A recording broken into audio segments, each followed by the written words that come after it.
Masih ingat dengan konten ini? Konten tentang narasi, perang narasi, dan agenda setting. Nah, ini sudah dilakukan di Indonesia dan sedang dilakukan lagi dan lagi, bahkan sudah sangat masif saat ini. Pola ini sebenarnya mudah ditebak, tapi sulit dimitigasi. Karena pelaku berusaha untuk menyerang pemerintah dengan mengamplifikasi pilihan fakta yang menyentuh emosi masyarakat, sehingga masyarakat dibuat tidak berpikir jernih dan rasional ketika membacanya, mendengarnya, menontonnya. Kita buka-bukaan aja agar ini menjadi upaya preventif untuk kita tidak terjebak lagi seperti Agustus Kelabu yang lalu. Siapa yang melakukannya? Oknum-oknum nakal yang didonori oleh oligarki dan pihak asing. Yang mereka ini tidak ingin pemerintahan kita stabil, sehingga negara kita runtuh dan keserakahan mereka bisa menguras semua kekayaan alam negeri ini. Kemudian masyarakat kita dibuat sengsara dalam kemiskinan dan perbudakan modern. Ini ya, ini adalah upaya dari orang-orang dan entitas di belakang mereka yang ingin Indonesia kacau balau.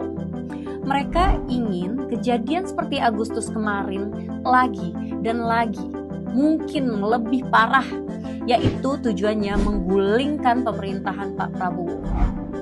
Karena tujuan tersebut belum tercapai sebelumnya, jadi mereka menginginkannya lagi. Mungkin karena banyak kepentingan mereka tidak diakomodir atau terganggu.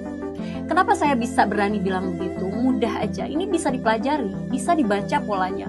Bahkan secara akademik ini juga banyak teori yang membahas pola gerakan seperti ini. Kita bedah step by step ya.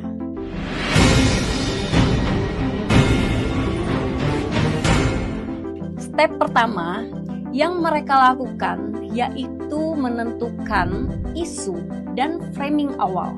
Mereka akan test the water dulu. Tahu mana yang lebih menyentuh masyarakat, menangkap emosi masyarakat, mulai dari RUU TNI, MBG, militerisasi, pembunuhan atau brutalitas aparat, hingga isu pendidikan. Mana mereka test the water dulu, mana yang direspon oleh publik yang lebih kuat menyentuh emosi publik. Lalu baru mereka ke step berikutnya. Step kedua, distribusi narasi yang kuat.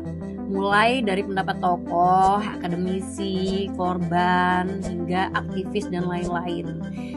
Banyak banget mereka akan ambil narasi-narasi ini karena narasi yang mereka lempar secara emosional ingin mereka framing secara rasional, seolah-olah publik itu bisa melihat bahwa mereka itu rasional. Lalu step ketiga, ini yang sedang kita saksikan saat ini, yaitu diskusi publik dilakukan baik offline maupun online. Agar apa? Seolah-olah isu ini organik dan didiskusikan secara umum, tidak bersifat eksklusif. Padahal ini adalah isu yang mereka pilih setelah test the water tadi. Jadi ini tidak benar-benar umum dan organik. Ini adalah isu yang mereka pilih. Lalu setelah diskusi publik, step keempat nih, yaitu membuat polarisasi dan memperkuat konsolidasi pendukung agar narasi tadi berubah dari yang awalnya hanya sekedar narasi menjadi identitas. Ini sudah kita lihat di Agustus yang lalu. Masyarakat terpecah dan ruang konflik semakin lebar. Akan muncul dikotomi lo versus gue dan membangun seolah-olah satu identitas yang paling pro rakyat. Step selanjutnya yaitu menunggu momentum dan menyerukan aksi. Ini step selanjutnya nih, seperti yang Agustus lalu juga. Dari diskursus online nih, sekarang akan menjadi aksi offline lapangan untuk membenturkan masyarakat dengan pemerintah, menggunakan kelompok dengan identitas pro rakyat, pro demokrasi, pro HAM atau apalah itu. Dan ini akan mereka lakukan ketika momentumnya tepat atau mereka membuat momentum tersebut. Untuk suasana ini jadi makin panas nih, kacau, kekerasan dinormalisasi, aparat diprovokasi, dan mohon maaf nih, kalau jatuh korban, ya inilah yang mereka tunggu sebenarnya. Karena mereka akan mengamplifikasi ini. Mereka memang sengaja memprovokasi aparat agar ada korban yang bisa membakar emosi masyarakat lagi, menyiramkan minyak ke api yang sudah panas tadi. Dan ini belum selesai. step selanjutnya masih ada. Step ke-6, yaitu aksi tersebut akan terus mereka lakukan seperti siklus sampai pemerintahan benar-benar takluk dan kepentingan mereka masuk. Ini bukan pola baru, hal ini bukan asumsi.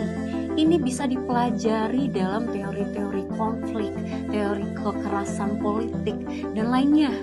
Oke? Konten ini dibuat agar masyarakat sadar, terutama anak muda, bahwa mungkin niat Anda baik, tapi Anda mungkin tidak tahu yang menggerakkan Anda, yang menggerakkan aksi Anda itu tidak berhati luhur. Cek kembali, kritis kepada narasi apa yang dilemparkan kepada kalian.